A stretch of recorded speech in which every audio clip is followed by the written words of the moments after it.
Isang mapagpalang araw po sa inyong lahat at purihin ang Panginoong Diyos sa kanyang kabutihan at kagandahan loob sa atin. May mga taong nagsasabi ng wala kang kwenta, wala kang silbi, wala kang pakinabang. Pero wala po tayong karapatan na sabihin kahit kanino man dahil tayo pong lahat ay nilikha ng Diyos.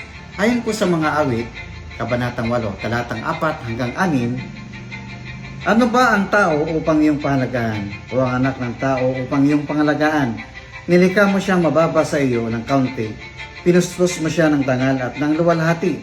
Ginawa mo siyang pinuno ng lahat ng iyong nilikha. Sa lahat ng mga bagay, siyang iyong pinamahala. Alalahanin po natin, man was created with dignity. We must remember that we are all human beings equal in the sight of God. The glory of God reflected in man. Glory means honor, eminence, or great beauty. Number 3, man was mandated to rule in the planet Earth. We are called as a good steward with responsibilities and liabilities. Kaya dapat po, I must treat people with love, justice, and mercy. I must treat them with equal rights.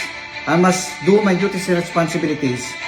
And I'm doing it for the glory of God. Lord, tulungan mo po ako na itrato ko po ang aking kapwa ng may pag-ibig ng 9% kalooban. Sa pangalan ni Jesus, Amen.